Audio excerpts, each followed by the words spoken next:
Mau usia berapapun, mau 40, 50, 60, 70 tahun, Anda keluarkan zikir ini di pertengahan malam, mohon kepada Allah, maka digugurkan semua dosa-dosa yang pernah dilakukan di masa lalu yang buruk-buruk. Allah ganti sisa hidup Anda dengan lebih baik dibandingkan dengan yang sebelumnya. Rabbana faghfir lana dzunubana wa kaffir 'anna sayyi'atina. Ya Allah, selama ini salah saya menjalani hidup. Saya minta ampun ya Allah. Mohon jadikan sisa hidup saya lebih terukur dan lebih baik dari sebelumnya yang pernah saya jalani.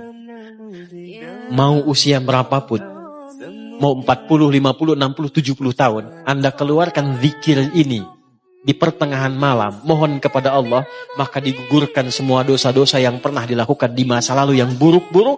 Allah ganti sisa hidup Anda dengan lebih baik dibandingkan dengan yang sebelumnya. Dan sisa hidup Anda itulah yang akan dikenang oleh orang-orang saat Anda meninggalkan dunia ini. Kan banyak sahabat Nabi yang sepuh-sepuh masuk Islam lantas meninggal dunia. Tapi yang diingat oleh orang, apa? Adalah sejarah hidupnya setelah masuk Islam. Yang puluhan tahun sebelum Islamnya nggak pernah dikenang. Yang dikenang itu yang baik-baiknya aja. Silahkan Anda cek. Banyak sekali. Ya. Misal mohon maaf, Abdullah bin Abi Umi Maktum saat masuk Islam kan sudah sepuh. Matanya nggak bisa lihat.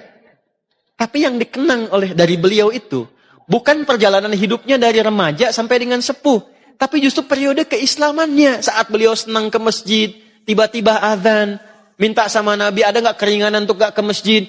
Kata Nabi, apakah engkau dengar suara azan? Ya, selama dengar azan tetap ke masjid. Maka sejak saat itu berangkat lebih awal ke masjid. Sampai azannya pun jadi 2 kali. Itulah sejarah azan 2 kali itu. Abdullah bin Abi Umi Maktum. Itu yang diviralkan sampai sekarang.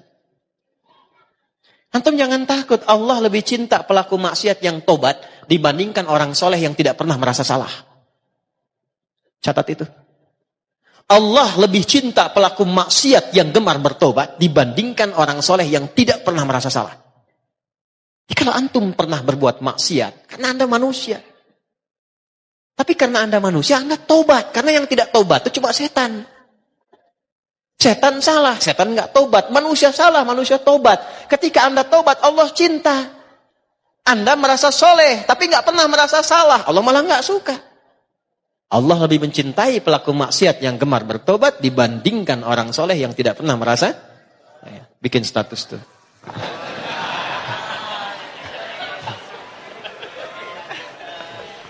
Paham? Baik, saya langsung ke ayat 200-nya. Ya ayyuhalladzina amanu sabiru wasabiru warabitu wattaqullaha la'alakum tuflihun. Tapi membuat itu nggak mudah kata Allah, mesti sabar. Sabar. Bikin planning itu sabar.